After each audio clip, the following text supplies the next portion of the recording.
का भौजी बतावा। बाजार जात हो का हो? हाँ बाजारे जात रहे। एक तो हमार सामान ले आ देता। तो हर रोज कोनो न कोनो सामान घटा रहा था, कबो ही लायदा कबो ऊ लायदा, का लाओ का बताओ। अरे बड़ा जरूरी सामान बा, ले आ देवा कि नहीं? लियात देव, लेकिन हमरे एक सवाल के जगह जवाब दे देबू तो। बतावा कौन सवाल के जवाब है? लेकिन भौजी तू से का पूछी, तू तो पढ़ी लिखल बाटी ना है, तो हम क्यों और से पूछ ले रहा। बतावा। सुना सुना एक दाई पूछ के तो देखा। बता देबू? बिल्कुल। तो सुना हमारे सवाल का जवाब। अगर ये सवाल का जवाब दे दूं तो जौन का भूत कौन लायक है? अच्छा ये बबुआ तू का जनबा?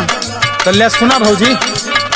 सारा बदन बाटे गोरा गोरा तो वतनी जगह का है कारी रे भौजी, वतनी जगह।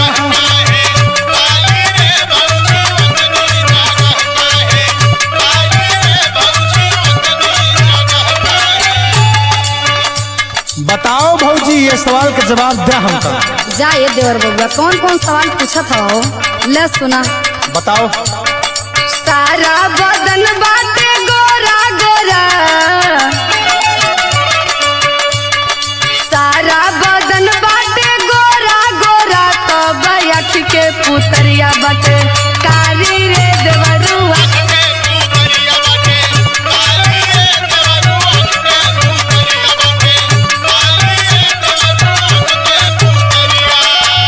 तो सुनो देवर बबुआ। हाँ भौजी बताए देहू। तू पढ़े लिखे वाले के पास जात रहा। अच्छा तो एक सवाल का हमारे और जवाब बतावा तू। हम जाना थी तू अंडे बंड पूछवा, बाकी सवाल के तोरे जवाब तो हम दे दे। सुना। कावन चिड़िया ना ढके ढकला। ए भौजी बोला बोला। अगर सवाल का जवाब दे दो जान ले आप भैया से कह के जोन काबू तोन मंगा दे। ठीक बा हो। कावन चिड़िया ना ढके ढकाला तो जाने ला पूरा सना सारा ए भौजी जाने ला।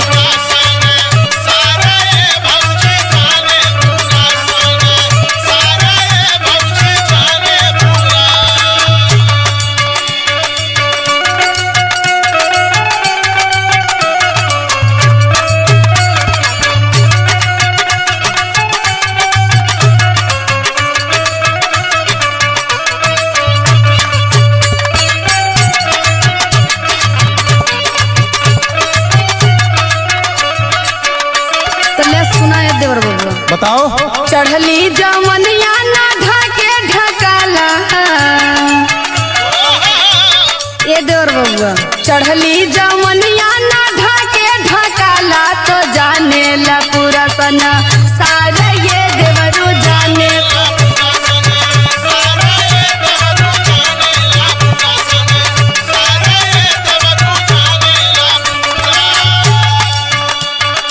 हाँ भौजी बताए दिहू तू।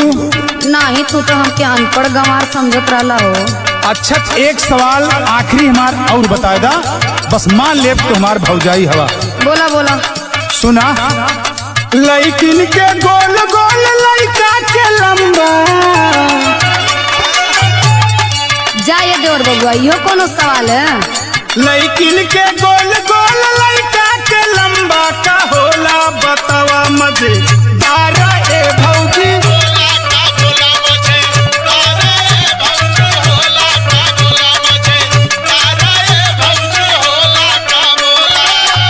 ये सवाल का जवाब बता देबो तो मान ले तो हमार भौजी हवा। जा ये देवर बबुआ कैसन कैसन सवाल पूछत हो? अरे बतावा बतावा। लोग सुनिए तो का कही है। ला सुना। गोलती का मथवा पे लड़की लगा मैं, गोलती का मथवा पे लड़की लगा मैं तो लड़कन के होला लमा